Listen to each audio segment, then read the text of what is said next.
Cadê?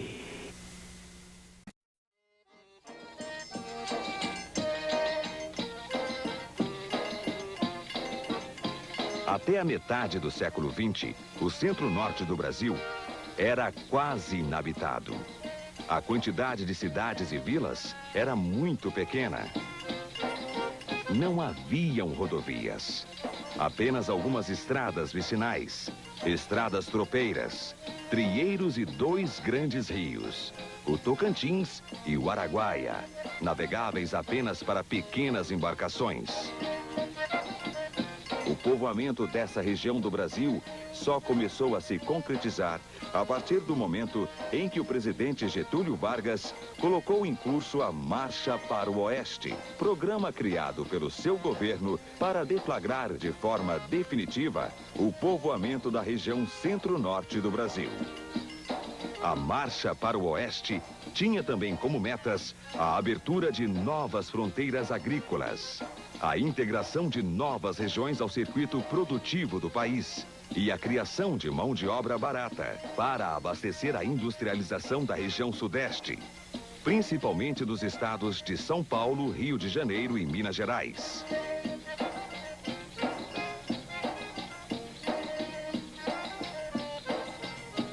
No estado de Goiás, Getúlio Vargas criou a CANG, Colônia Agrícola Nacional de Goiás, uma ponta de lança da Marcha para o Oeste. Sob o comando do engenheiro Bernardo Saião, a CANG prosperou e, consequentemente, atraiu trabalhadores sem terra de vários estados brasileiros. Muitos foram bem-sucedidos, mas outros chegaram tarde e não conseguiram colocação na famosa Colônia Agrícola Nacional de Goiás. Zé Porfírio foi um desses camponeses atraídos pela propaganda da colônia. Mas quando lá chegou, em 1950, ela já estava saturada e quase desmantelada. Apesar da decepção com a Colônia Agrícola Nacional de Goiás, a CANG, Zé Porfírio se entusiasma ao ficar sabendo que ao norte da colônia existem terras férteis e devolutas, em uma região conhecida como Formoso das Trombas. Determinado, deixa Pedro Afonso, a cidade onde nasceu, e se muda para um novo lugar, levando consigo 20 famílias além da sua. Durante 75 dias, percorrem mais de 600 quilômetros, ora a pé, ora a cavalo. No caminho, uma criança nasce. Para os retirantes de Zé Porfírio, o nascimento deste novo ser humano é recebido como um bom sinal. O primeiro ano no novo lugar é muito difícil. Mas a partir do segundo, é só prosperidade, fartura e alegria. Zé Porfírio providencia uma coleta de dinheiro entre os vizinhos e vai até Goiânia, capital do estado de Goiás, em busca de mais informações sobre as terras.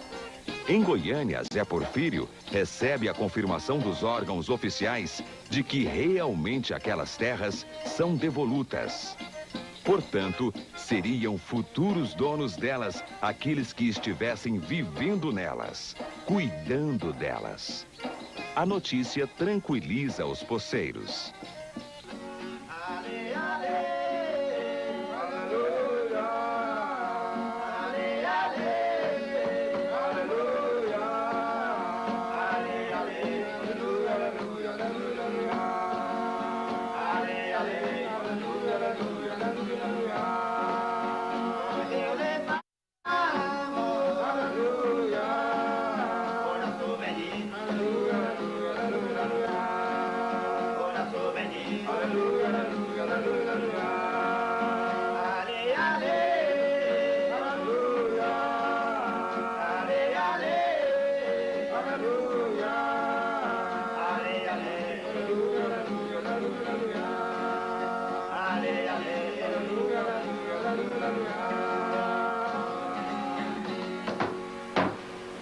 Mas a notícia de que por aquelas terras passaria futuramente uma rodovia federal atrai a atenção de um grupo de comerciantes e fazendeiros de Porangatu e de Uruaçu, duas cidades goianas vizinhas de Formoso das Trombas.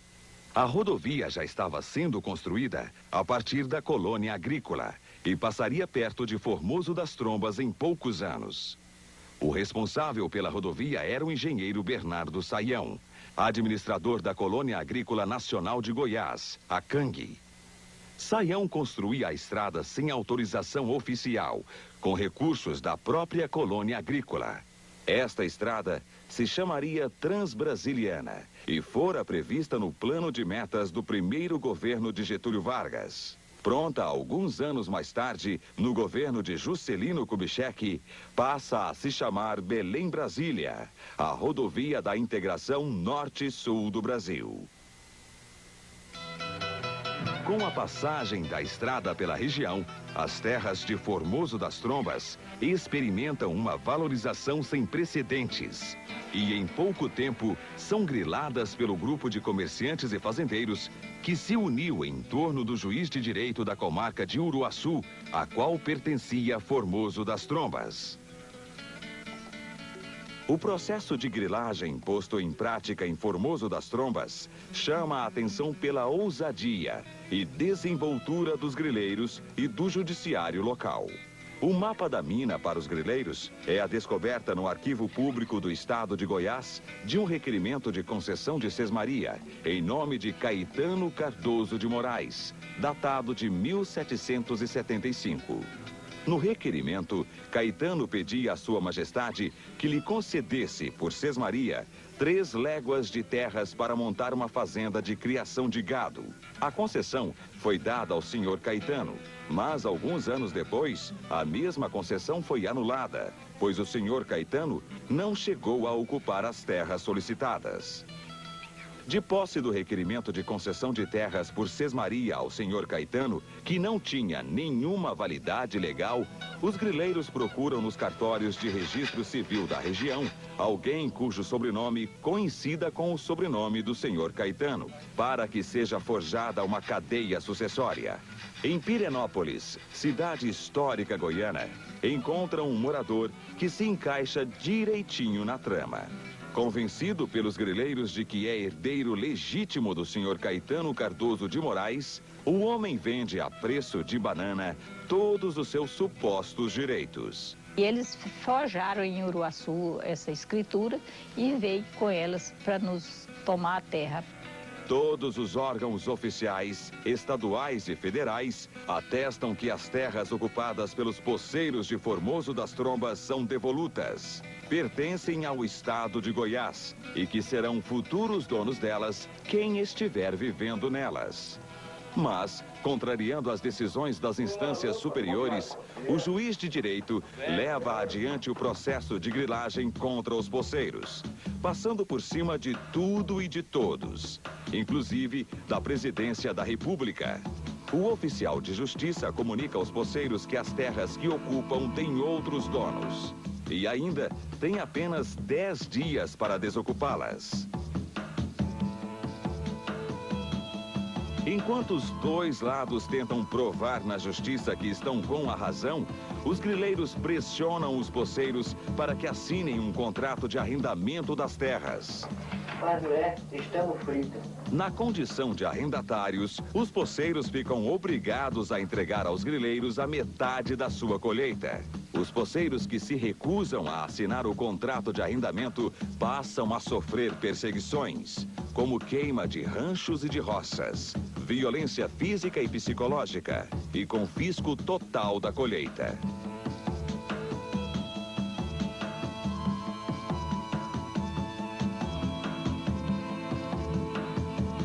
Como aconteceu com o Zé Cabilim, eles chegaram na lavoura dele e tinha uma distância, o caminhão não chegava na banca de arroz, ele botou ele para carregar o arroz nas costas, atravessando um corguinho, carregou toda a produção, ensacou e carregou e botou no caminhão. Quando acabou, o velho já cansado, esgotado, eles olharam para a cara dele e disse: "Ah, você tá achando ruim, né?" E pegou e arrancou o bigode e a barba deles de alicate. na minha vida aí, Testando um pouco. O que nós vamos fazer? Vinícius Maracutá. Não vai fazer nada. Eles são donos das terras. Nós temos que ir embora. Zé Porfírio inicia um movimento de conscientização dos poceiros para o não pagamento do arrendo, pois pagando o arrendo, o poceiro está admitindo que vive em terra alheia. O Porfírio foi lá no Rio de Janeiro, falou com o Getúlio Vargas, ele falou que as terras eram do Estado, era devoluta e que nós tínhamos o direito nela, que pudéssemos voltar para a terra.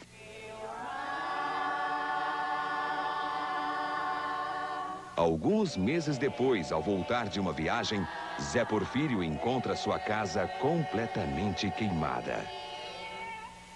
Sua esposa e seus filhos são encontrados em estado de choque, chorando bastante. A esposa, ainda de resguardo, após o nascimento do garoto Jeová, adoece e morre alguns dias depois.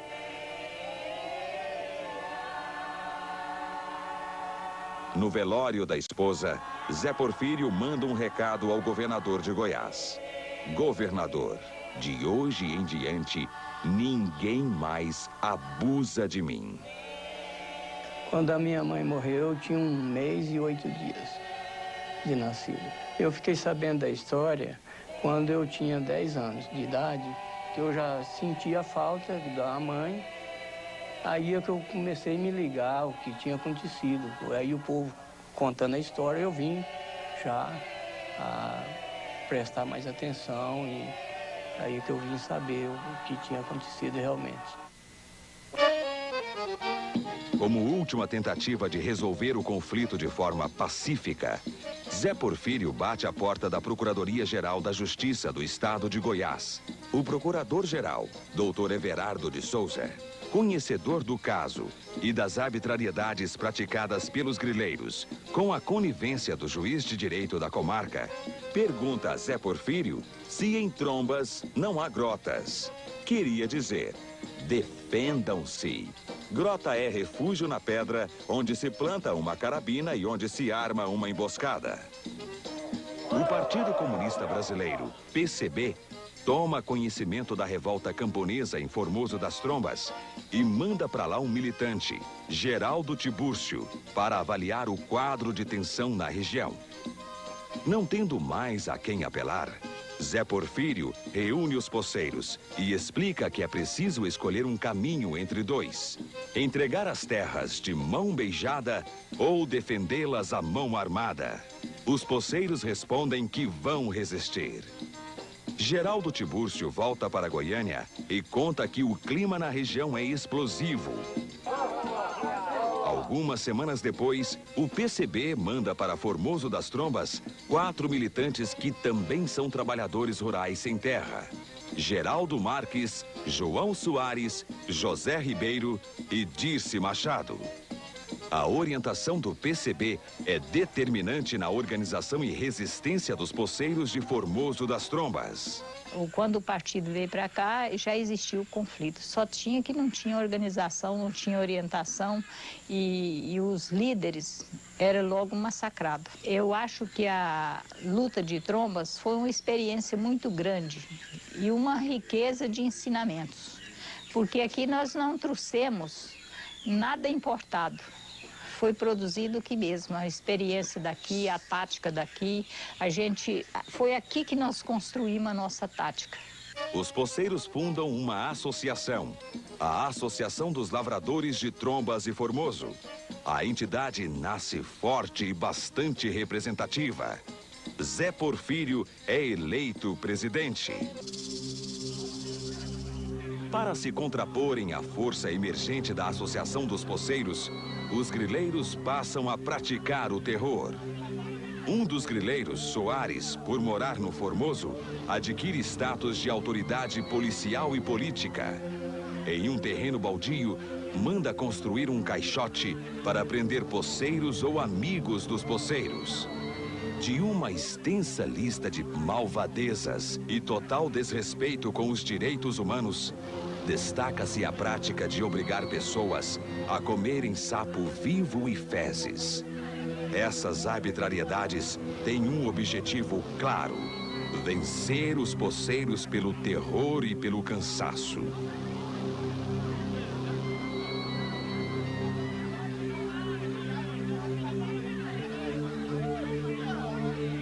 Tinha um caixote que fedia carniça de tanto sangue que ele punha os poceiros que vinha aí, que ele achava que devia fazer. Ele saía fazendo ronda aí, pegava qualquer um, botava lá dentro, batia, torturava. O caixote era todo ensanguentado. Um senhor que morava na saída do Formoso, com a mulher dele, Dona Olímpia, tinha um punhado de criança.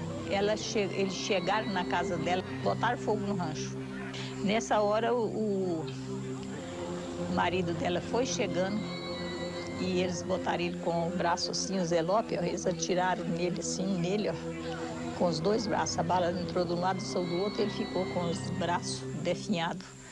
Nas épocas de colheita, Soares manda os jagunços cobrarem um arrendo nas posses.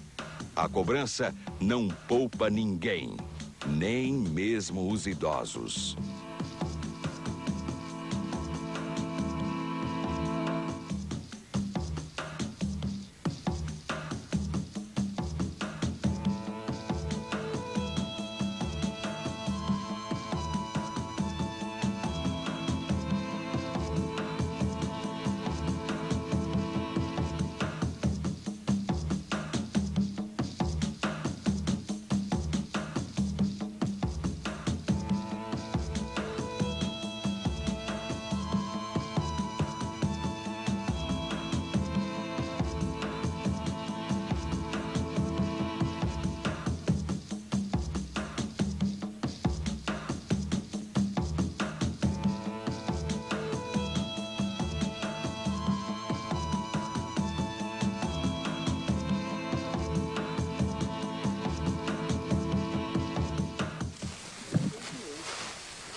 Ao tentarem confiscar toda a colheita de Nego Carreiro, os grileiros encontram resistência. O poceiro havia se recusado a assinar o contrato de arrendamento e, por isto, estava marcado para morrer. Morreria pelas mãos do sargento Nelson, comandante do destacamento policial do Formoso, que receberia 50 contos de réis pelo serviço. Mas no confronto com Nego Carreiro é o sargento quem morre. Seu corpo fica exposto ao tempo durante vários dias, até que uma comitiva é formada para buscá-lo. A partir deste episódio, a guerra está declarada. O sargento Nelson foi tirar o revólver, o Nego Carreiro estava com a camisona de algodão, assim, ele arrancou a garruchinha e deu um tiro bem no meio da testa do sargento Nelson. O sargento Nelson morreu com a mão no cabo do revólver. E aí, deu mais um tiro, acertou no outro lá e ele saiu correndo e sumiu no mundo. Os grileiros contratam mais jagunços e organizam uma operação militar para prender os líderes dos poceiros e acabar com a revolta. Soldados da Polícia Militar do Estado de Goiás são usados na operação.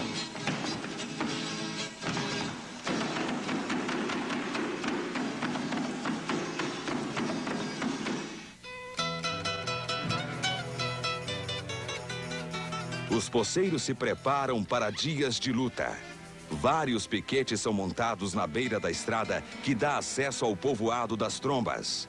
A partir deste momento, as armas de caçadores passam a ter uma nova função: a batalha armada.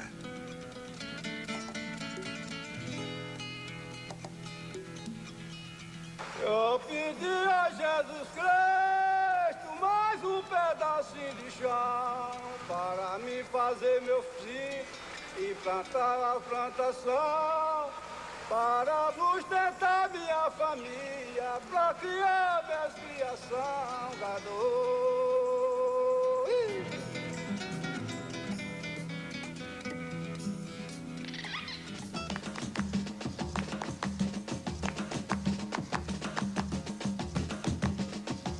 A estratégia militar dos poceiros na Batalha do Tataíra acaba falhando. O nervosismo toma conta dos seus melhores atiradores e todos erram os alvos. Em vez de recuar, a expedição militar avança em direção ao povoado das Trombas, com os poucos soldados e jagunços que não se dispersaram na hora do tiroteio.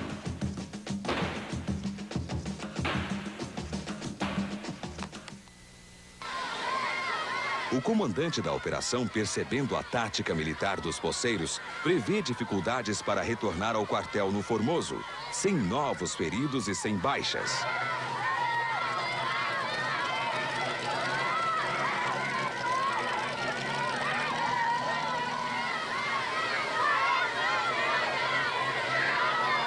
Para não correr riscos, usa as famílias dos poceiros como escudo humano. Quando eles voltaram, eles encheram o caminhão de mulheres e botaram para gritar: meu pai, eu estou aqui, não atira aqui não. E gritando, chorando, pedindo socorro. Aí eles passaram de volta. Teve soldado que levou 2, 3 dias para chegar de a pé e nu em Formoso, sem nada. Perdeu tudo aí na estrada. Enquanto isso, no quartel da Polícia Militar em Goiânia, ninguém quer ir para Formoso das Trombas. O quartel é invadido por uma epidemia de atestados médicos. Nenhum soldado quer participar de uma guerra de verdade. A fama dos camponeses é de que são valentes, bons atiradores e estão muito bem armados. Os poceiros conseguem se manter mobilizados para a luta 24 horas por dia. E os grileiros, contando com o apoio de líderes políticos da região, conseguem pôr em curso mais uma operação militar para acabar com os poceiros revoltosos de Formoso das Trombas. Na operação, os soldados terão ordens para prender os que se entregarem e para matar os que resistirem. Capturar Zé Porfírio, vivo ou morto, é a principal missão da operação. E assim, os dois lados se preparam para uma decisiva batalha.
Toma logo essa.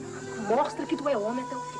Volta, mulher, vai guardar essa espingarda. Na revolta camponesa de Formoso das Trombas, as mulheres revelam-se decisivas.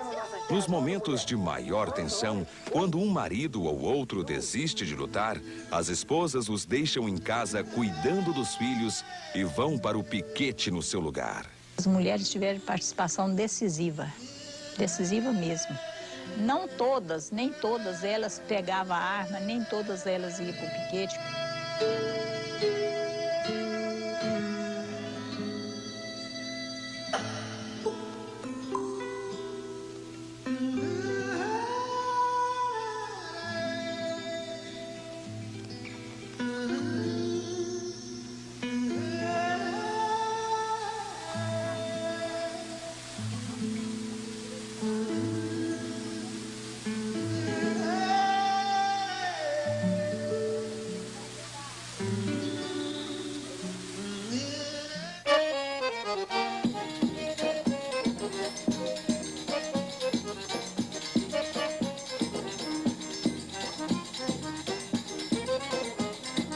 Prestes a acontecer uma batalha sangrenta entre poceiros e polícia militar, um estudante universitário de Goiânia tranca a matrícula.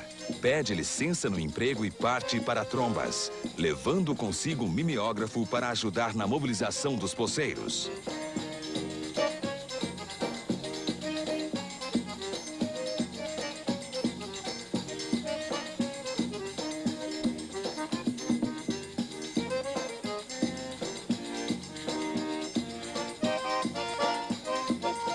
Enquanto isto em Goiânia, o movimento estudantil mobiliza a imprensa regional e também a imprensa nacional, chamando a atenção para a gravidade do conflito em Formoso das Trombas. Durante 6 meses, o conflito se arrasta com muita tensão. Aquartelado em Porangatu, um batalhão da Polícia Militar espera uma ordem superior para atacar e reduzir a pó a revolta e os revoltosos que resistirem à voz de prisão. O governador de Goiás, Juca Ludovico, vive um dilema: atacar ou não atacar os milhares de poceiros revoltosos de Formoso das Trombas?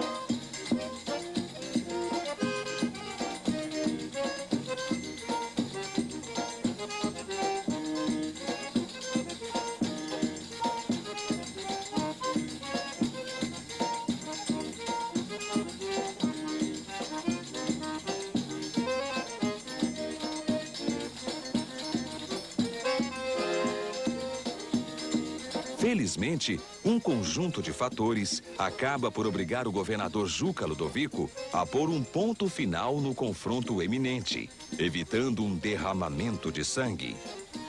Primeiro, o decisivo apoio de estudantes secundaristas e universitários de Goiânia, que fazem passeatas e atos públicos em apoio aos revoltosos de Formoso das Trombas. Segundo, a pressão da opinião pública goiana e nacional, através dos jornais Jornal de Notícias, O Estado de Goiás e a revista O Cruzeiro. A brilhante reportagem feita pelo jornalista Luciano Carneiro, em fevereiro de 1957, para a famosa revista brasileira, emociona o país. O 10º filho de Zé Porfírio, Joaquim, tem apenas 4 dias de nascido quando a reportagem é feita.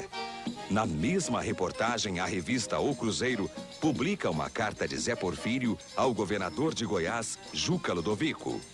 Uma carta cheia de erros de português, mas repleta de sabedoria e determinação. A total definição do governador Juca Ludovico, pondo um final ao conflito, só vem mesmo quando o governo federal desencadeia uma pressão sobre o governo de Goiás para que se encontre urgentemente uma solução pacífica para o conflito, sem derramamento de sangue. O governo JK sofria naquele momento oposição daqueles que não concordavam com a mudança da capital federal para o Planalto Goiano. E o derramamento de sangue em Formoso das Trombas, distante 300 quilômetros do local onde se construía Brasília, seria um forte argumento para os opositores da mudança. Goiás era visto no sul e sudeste do país como um lugar onde ainda imperava a barbárie, a lei da selva, a lei do mais forte. Os grileiros percebem que aquela guerra que já durava 5 anos estava perdida. E os poceiros do Formoso se unem aos poceiros das Trombas e celebram a chegada da liberdade.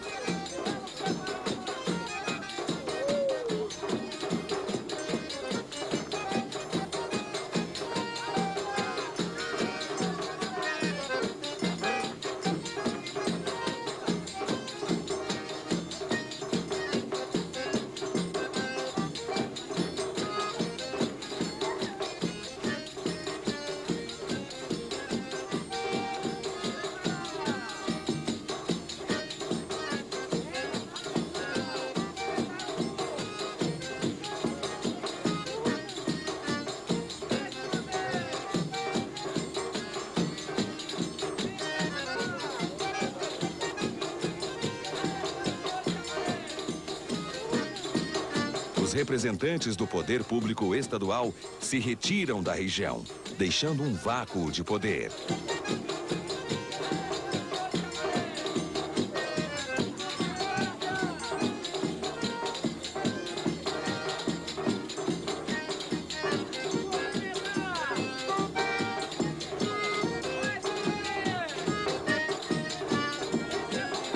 A ausência do poder público na região, aos poucos vai sendo preenchida pela Associação dos Trabalhadores e Lavradores Agrícolas de Formoso e Trombas.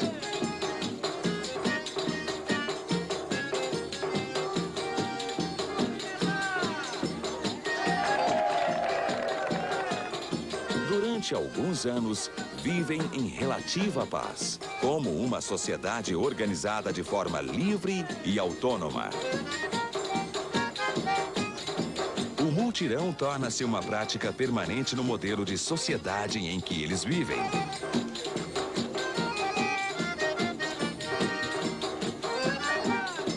Uma sociedade baseada na solidariedade.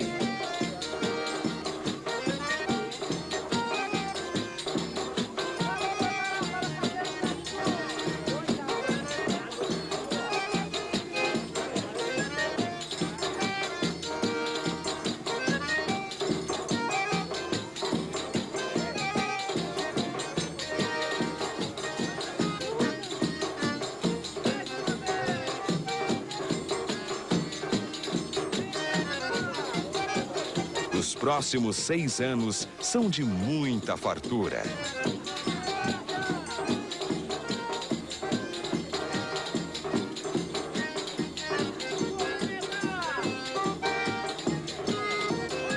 Zé Porfírio vira uma lenda no sertão goiano e maranhense. A imprensa conservadora, entretanto, tenta carimbar a organização dos poceiros de Formoso das Trombas como uma república livre, como uma experiência comunista dentro do Estado brasileiro. No mundo inteiro nunca houve uma república comunista. Houve, sim, república socialista. Agora, o nosso trabalho, o nosso movimento, nós éramos uma irmandade, mas tinha muita aparência de ser uma república socialista. Vaqueiro que é vaqueiro, cuidador de que bem. Todo dia vai ao campo, olha a rede que tem.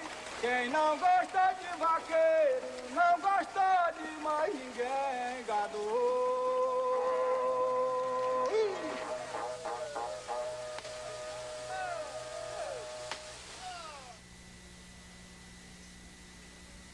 Em 1960, os poceiros de Formoso das Trombas lançam Zé Porfírio candidato a deputado estadual.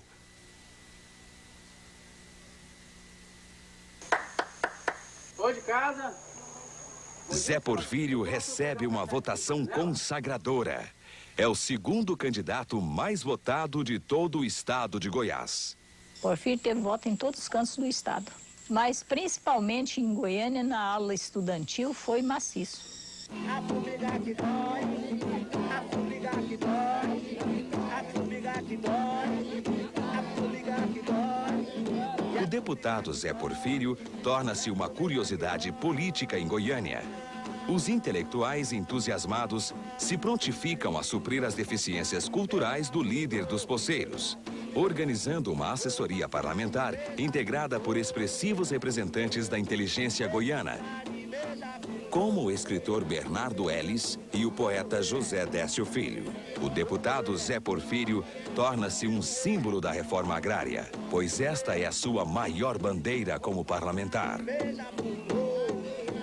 O que ele teve mais participação foi nas associações, nos congressos de camponês, pregando a reforma agrária, nas reuniões com as associações, com as federações e confederações de trabalhadores, ele também levava, assim, a palavra de ordem da reforma agrária. O José Porfírio, né, deputado e lutador, né, pelos trabalhadores dessa região do Centro-Oeste, nós entendemos que ele foi e continua sendo para nossos trabalhadores um marco. Ele foi um protagonista dessa luta, nós somos continuadores, portanto, figuras como o Porfírio que nós devemos toda a homenagem e que sabemos e reconhecemos que a luta dele foi, e continuará sendo importante para o povo brasileiro.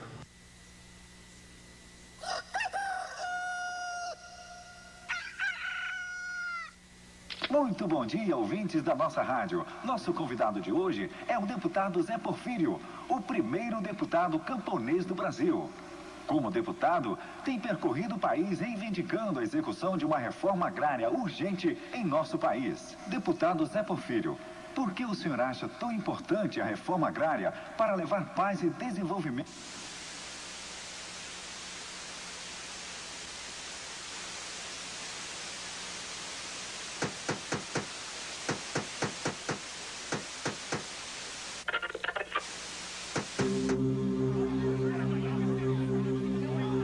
Dia 1º de abril de 1964, instala-se no Brasil uma ditadura militar.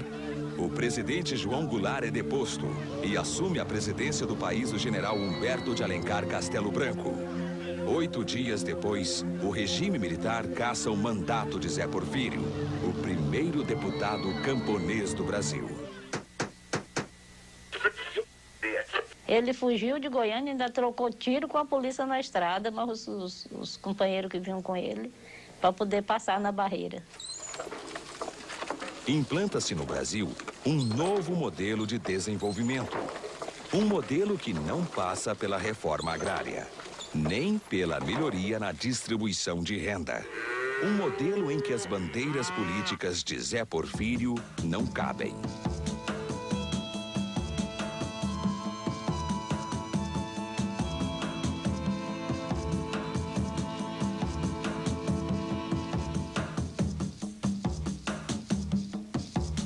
O 1º de abril de 64, para nós, foi uma verdadeira bomba de azar. Desestruturou tudo. Escondido nas matas maranhenses, o deputado Zé Porfírio volta a ser um simples camponês.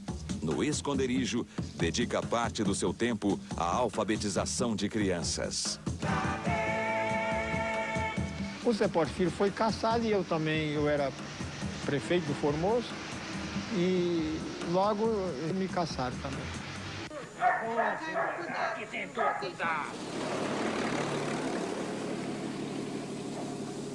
No período em que fica foragido nas matas do Maranhão, o filho de Zé Porfírio, Durvalino, um jovem de 17 anos de idade, é preso e torturado pela ditadura militar para revelar o esconderijo do pai. Com as torturas, Durvalino enlouquece. E sua história termina no Hospital Psiquiátrico Adalto Botelho, em Goiânia, de onde desaparece anos mais tarde.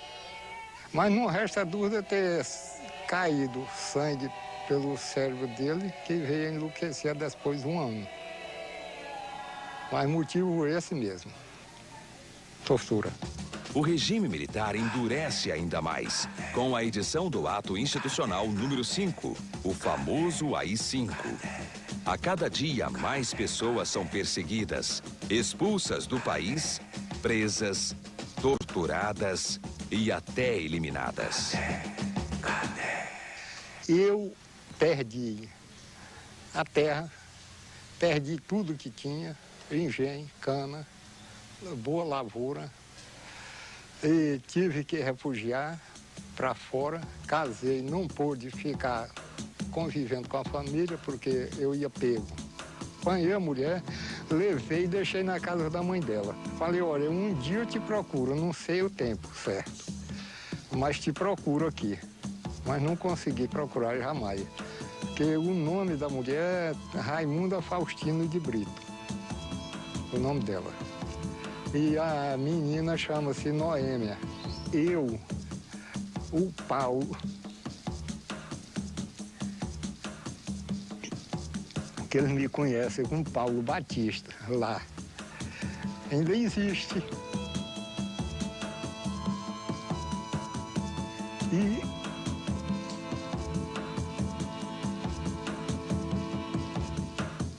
e peço qualquer tipo de endereço para entrar em contato comigo. O regime militar só consegue prender Zé Porfírio em 1972, depois de 8 anos de fugas espetaculares, tendo sempre o Rio Tocantins como referência geográfica. Foi de tardezinha, nós estávamos lá tudo lá e eu já estava fazendo a janta.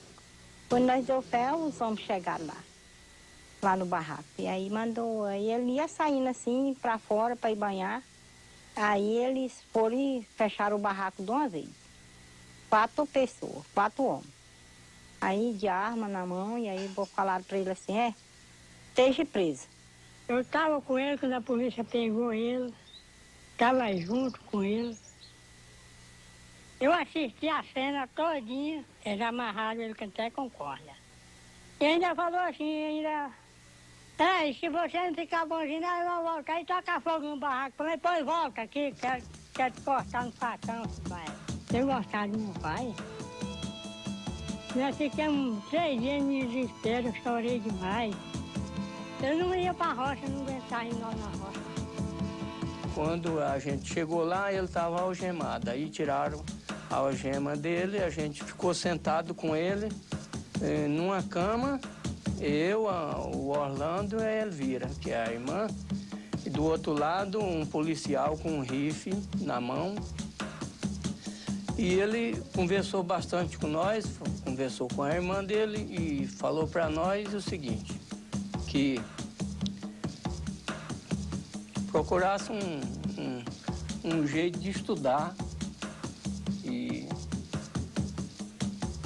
que ele estava preso e não sabia quando saía ou se ele não ia voltar. Se ele chegasse a ser solto, ele procurava a família. E se não, a gente procurasse ser um bom cidadão, do jeito que ele era, do jeito que ele sempre passava por filho e para a família, né?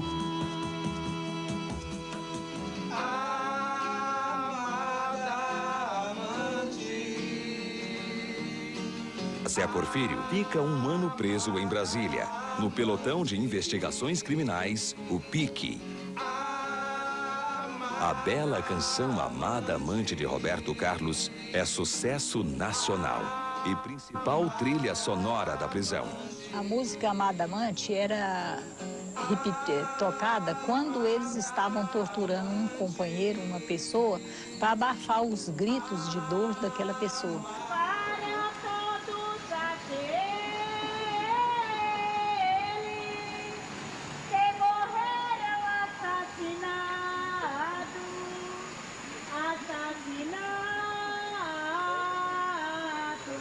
No dia 8 de junho de 1973, Zé Porfírio ganha a liberdade e vai direto para a rodoviária de Brasília, tomar um ônibus com destino a Goiânia. Mas algo estranho acontece na rodoviária. Alguém muda o destino de Zé Porfírio e ele desaparece misteriosamente. E até hoje a gente não conseguiu localizar sequer, nem mesmo os restos mortais dele. Aonde está? O que fizeram? Por que escondem tanto? O que querem com o osso? Porque isso só interessa para nós, que somos filhos, a família. E temos esse direito, não temos? Cadê? Cadê? Cadê? Cadê?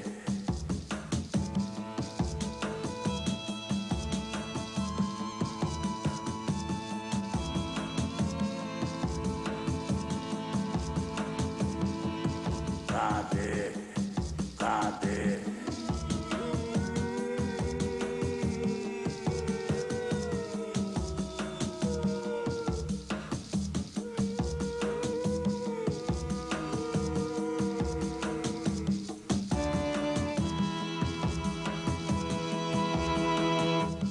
Cadê? Cadê? Cadê? Cadê? Cadê? Cadê?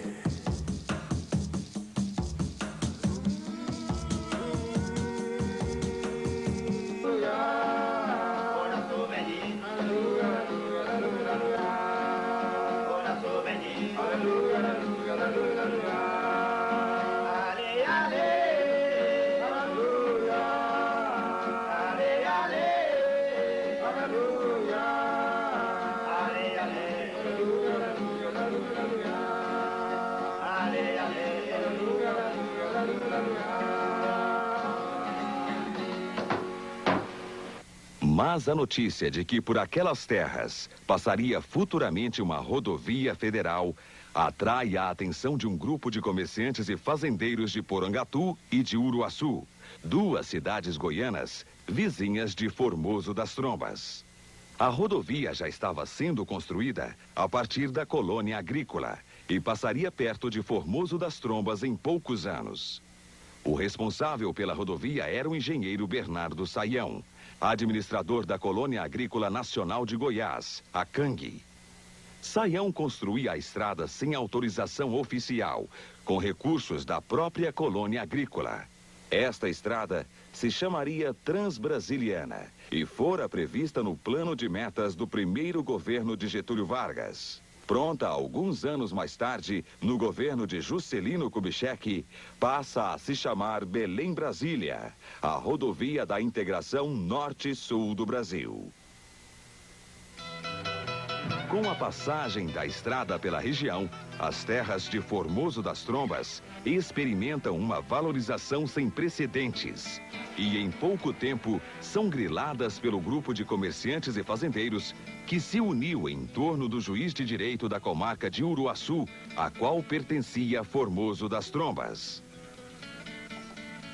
O processo de grilagem posto em prática em Formoso das Trombas chama a atenção pela ousadia e desenvoltura dos grileiros e do judiciário local.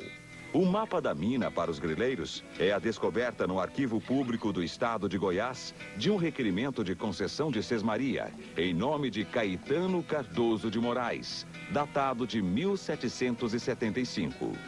No requerimento, Caetano pedia à Sua Majestade que lhe concedesse, por sesmaria, 3 léguas de terras para montar uma fazenda de criação de gado. A concessão foi dada ao senhor Caetano, mas alguns anos depois, a mesma concessão foi anulada, pois o senhor Caetano não chegou a ocupar as terras solicitadas. De posse do requerimento de concessão de terras por sesmaria ao senhor Caetano, que não tinha nenhuma validade legal, os grileiros procuram nos cartórios de registro civil da região alguém cujo sobrenome coincida com...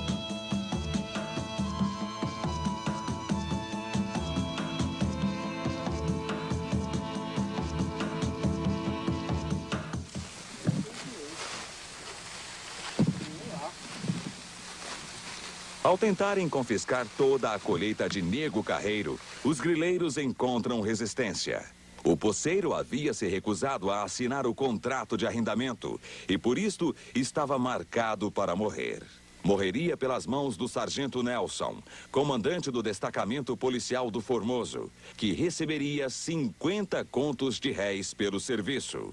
Mas no confronto com Nego Carreiro é o sargento quem morre. Seu corpo fica exposto ao tempo durante vários dias, até que uma comitiva é formada para buscá-lo. A partir deste episódio, a guerra está declarada.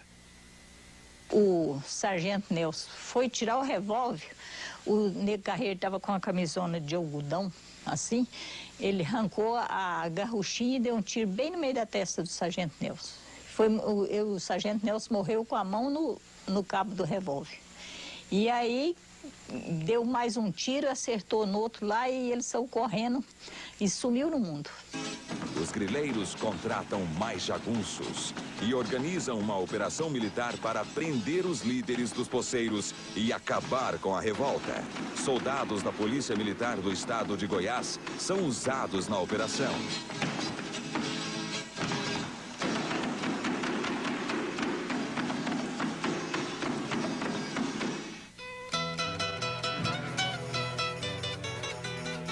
Os poceiros se preparam para dias de luta. Vários piquetes são montados na beira da estrada que dá acesso ao povoado das Trombas.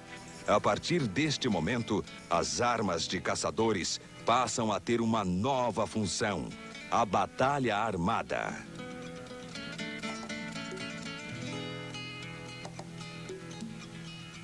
Eu pedi a Jesus Cristo mais um pedacinho de chão para me fazer meu filho e plantar a plantação, para sustentar minha família, para criar minhas criação, gado.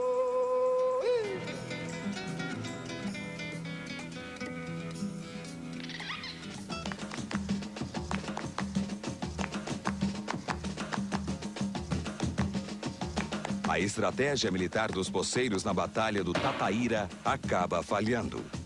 O nervosismo toma conta dos seus melhores atiradores e todos erram os alvos. Em vez de recuar, a expedição militar... Os companheiros que vinham com ele para poder passar na barreira. Implanta-se no Brasil um novo modelo de desenvolvimento. Um modelo que não passa pela reforma agrária, nem pela melhoria na distribuição de renda. Um modelo em que as bandeiras políticas de Zé Porfírio não cabem.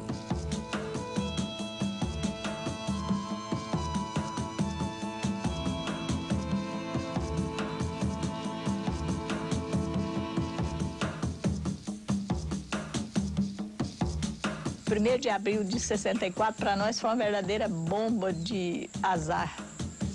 Desestruturou tudo. Escondido nas matas maranhenses, o deputado Zé Porfírio volta a ser um simples camponês. No esconderijo, dedica parte do seu tempo à alfabetização de crianças. O Zé Porfírio foi caçado e eu era prefeito do Formoso e logo me caçaram também. Que tentou cuidar.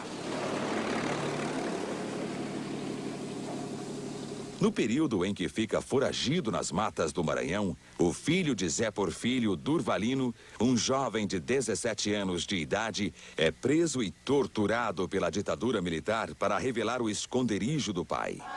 Com as torturas, Durvalino enlouquece.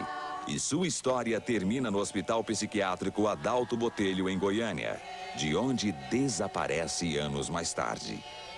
Mas não resta dúvida ter caído sangue pelo cérebro dele, que veio a enlouquecer depois de um ano. Mas motivo esse mesmo, tortura. O regime militar endurece ainda mais, com a edição do Ato Institucional número 5, o famoso AI-5.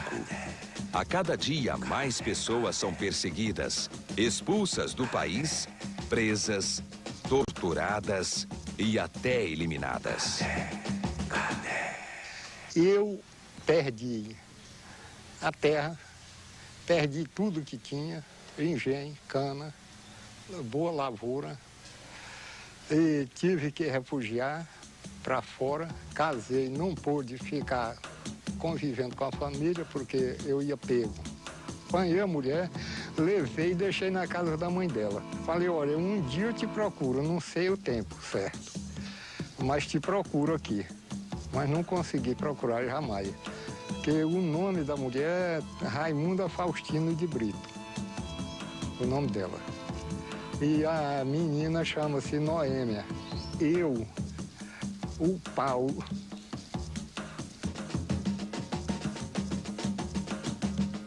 Na operação, os soldados terão ordens para prender os que se entregarem e para matar os que resistirem. Capturar Zé Porfírio, vivo ou morto, é a principal missão da operação. E assim, os dois lados se preparam para uma decisiva batalha.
Volta, mulher, vai guardar essa espingarda. Na revolta camponesa de Formoso das Trombas, as mulheres revelam-se decisivas. Nos momentos de maior tensão, quando um marido ou outro desiste de lutar, as esposas os deixam em casa cuidando dos filhos e vão para o piquete no seu lugar. As mulheres tiveram participação decisiva mesmo. Não todas, nem todas elas pegavam a arma, nem todas elas iam para o piquete.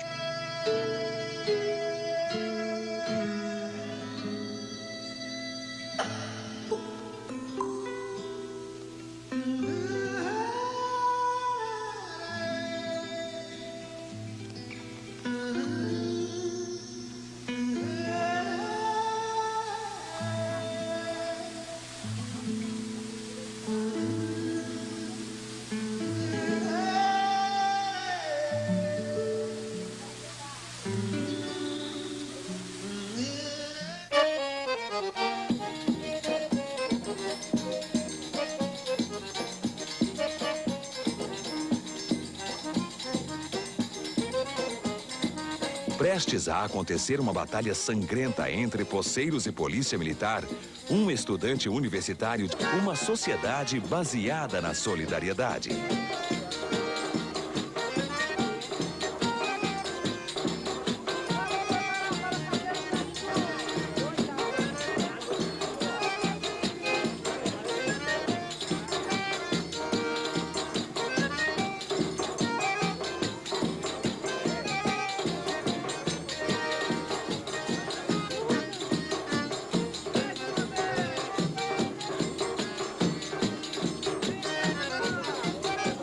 Os próximos 6 anos são de muita fartura.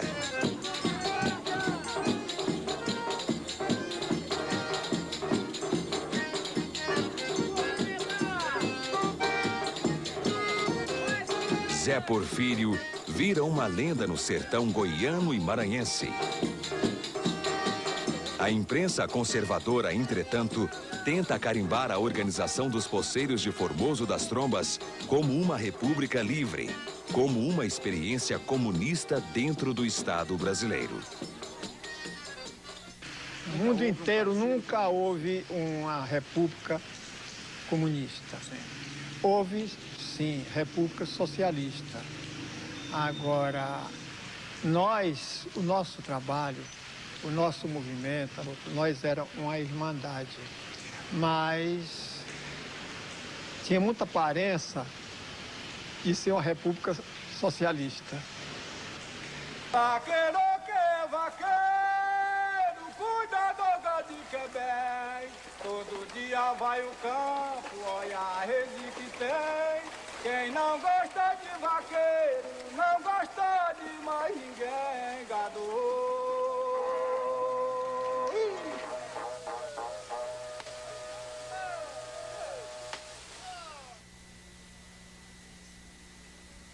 Em 1960, os poceiros de Formoso das Trombas lançam Zé Porfírio candidato a deputado estadual.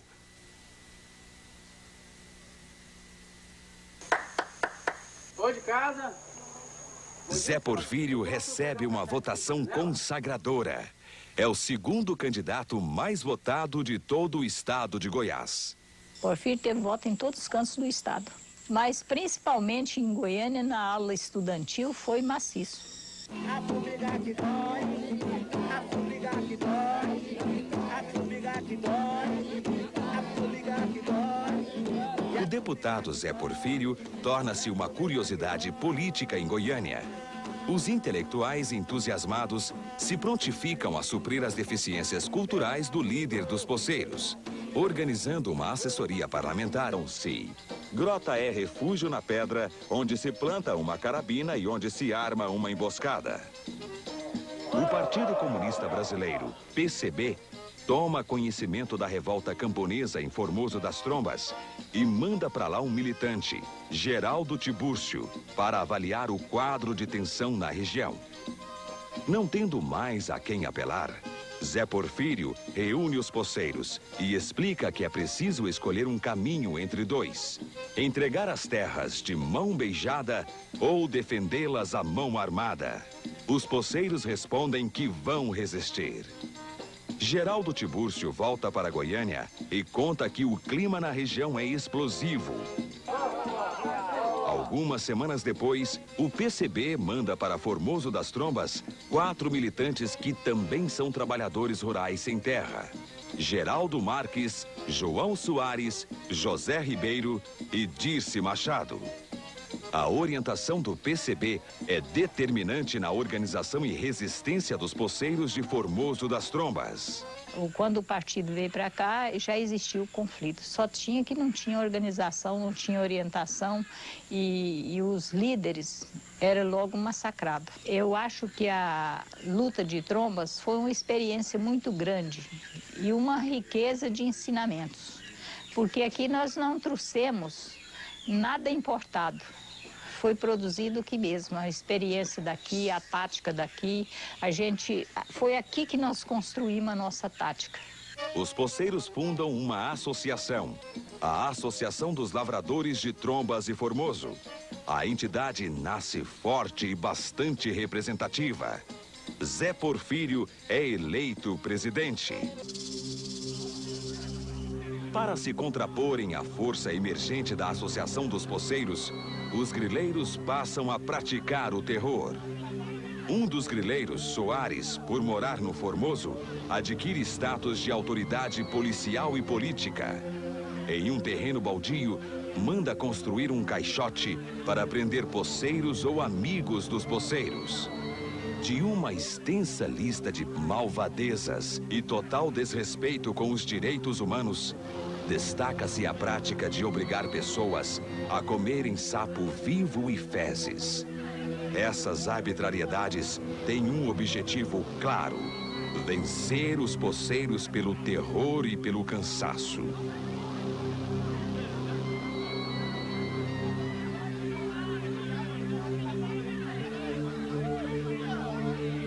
Tinha um caixote que fedia carniça, de tanto sangue que ele punha os poceiros que vinham aí.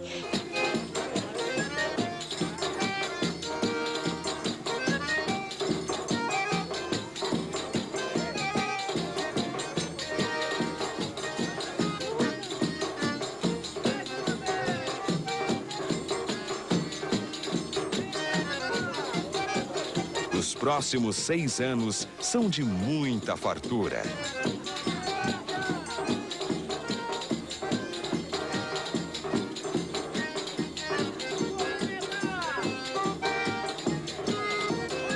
Zé Porfírio vira uma lenda no sertão goiano e maranhense. A imprensa conservadora, entretanto, tenta carimbar a organização dos poceiros de Formoso das Trombas como uma república livre, como uma experiência comunista dentro do Estado brasileiro. No mundo inteiro nunca houve uma república comunista. Houve, sim, república socialista. Agora, o nosso trabalho, o nosso movimento, nós éramos uma irmandade, mas tinha muita aparência de ser uma república socialista. Vaqueiro que é vaqueiro, cuida do gado que é bem. Todo dia vai o campo, olha a rede que tem.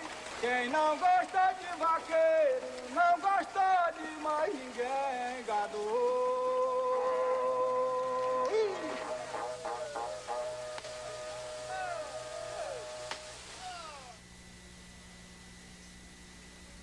Em 1960, os poceiros de Formoso das Trombas lançam Zé Porfírio candidato a deputado estadual.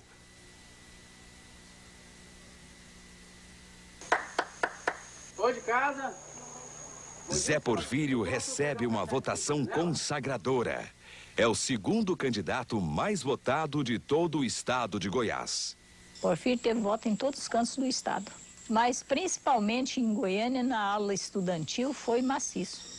A formiga que dói, a formiga que dói, a formiga que dói, a formiga que dói. O deputado Zé Porfírio torna-se uma curiosidade política em Goiânia.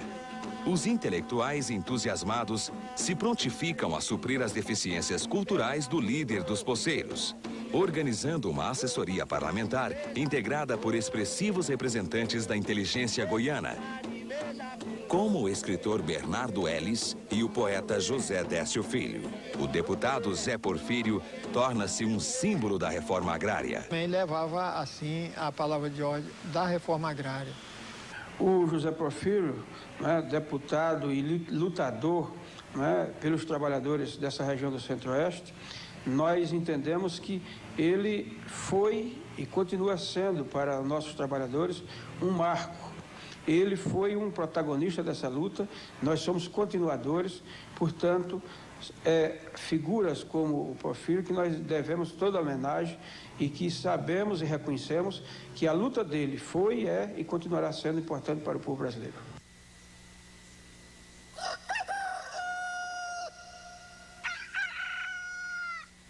Muito bom dia, ouvintes da nossa rádio. Nosso convidado de hoje é o deputado Zé Porfírio, o primeiro deputado camponês do Brasil. Como deputado, tem percorrido o país reivindicando a execução de uma reforma agrária urgente em nosso país. Deputado Zé Porfírio, por que o senhor acha tão importante a reforma agrária para levar paz e desenvolvimento?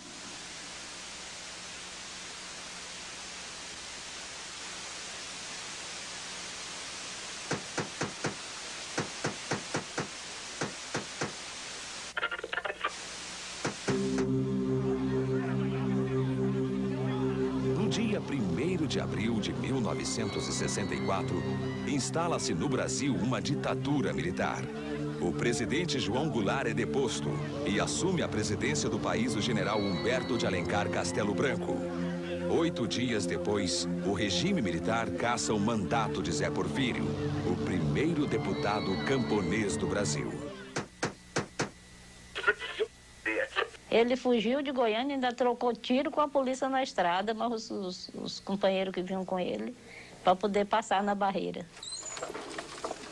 Implanta-se no Brasil um novo modelo de desenvolvimento. Um modelo que não passa pela reforma agrária, nem pela melhoria na distribuição de renda. Um modelo em que as bandeiras políticas de Zé Porfírio não cabem.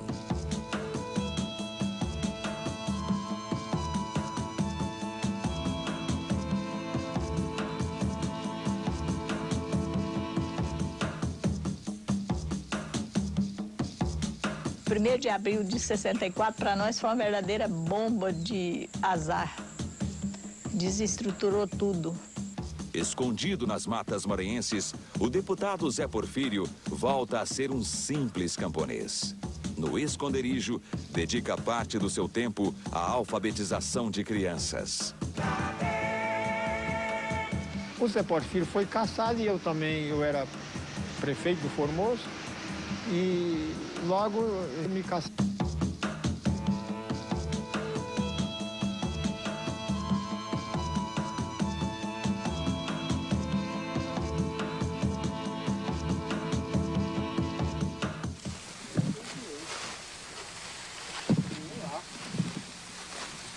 Ao tentarem confiscar toda a colheita de Nego Carreiro, os grileiros encontram resistência. O poceiro havia se recusado a assinar o contrato de arrendamento e, por isto, estava marcado para morrer. Morreria pelas mãos do sargento Nelson, comandante do destacamento policial do Formoso, que receberia 50 contos de réis pelo serviço. Mas no confronto com Nego Carreiro é o sargento quem morre. Seu corpo fica exposto ao tempo durante vários dias, até que uma comitiva é formada para buscá-lo. A partir deste episódio, a guerra está declarada. O sargento Nelson foi tirar o revólver, o Nego Carreiro estava com a camisona de algodão, assim, ele arrancou a garruchinha e deu um tiro bem no meio da testa do sargento Nelson. O sargento Nelson morreu com a mão no cabo do revólver. E aí deu mais um tiro, acertou no outro lá e ele saiu correndo e sumiu no mundo. Os grileiros contratam mais jagunços e organizam uma operação militar para prender os líderes dos poceiros e acabar com a revolta. Soldados da Polícia Militar do Estado de Goiás são usados na operação.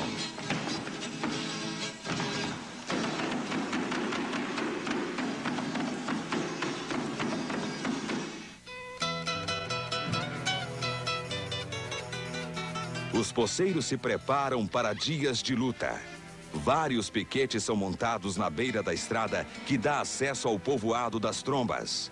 A partir deste momento, as armas de caçadores passam a ter uma nova função: a batalha armada.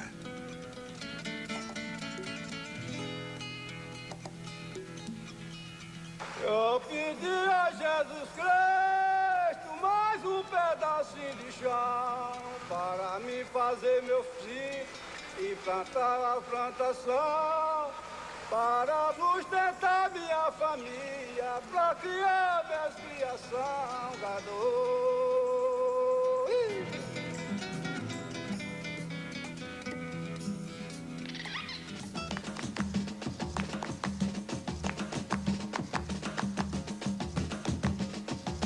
A estratégia militar dos poceiros na Batalha do Tataíra acaba falhando. O nervosismo toma conta dos seus melhores atiradores e todos erram os alvos.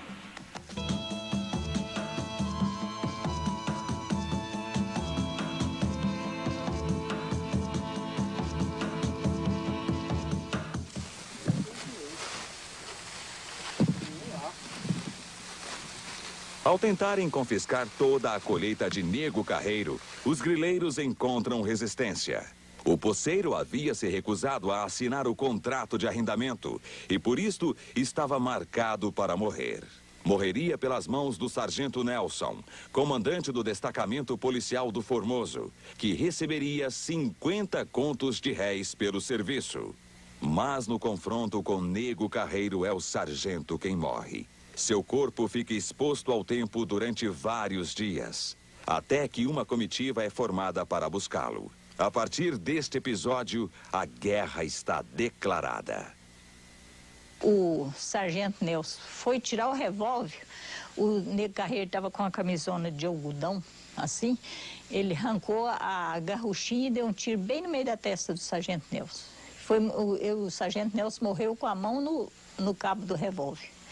E aí, deu mais um tiro, acertou no outro lá e ele saiu correndo e sumiu no mundo.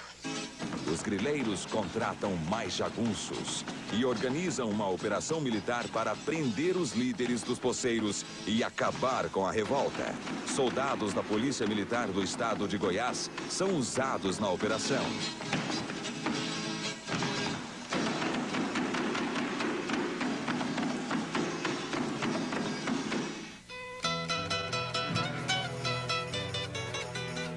Os poceiros se preparam para dias de luta.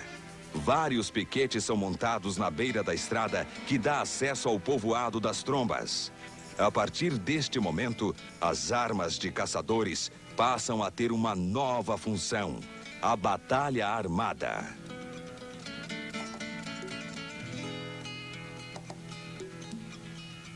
Eu pedi a Jesus Cristo mais um pedacinho de chão para me fazer meu filho e plantar a plantação, para sustentar minha família, para criar minha criação, gado.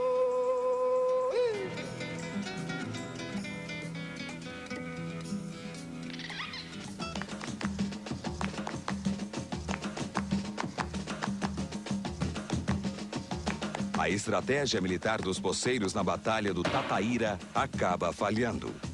O nervosismo toma conta dos seus melhores atiradores e todos erram os alvos. Em vez de recuar, a expedição militar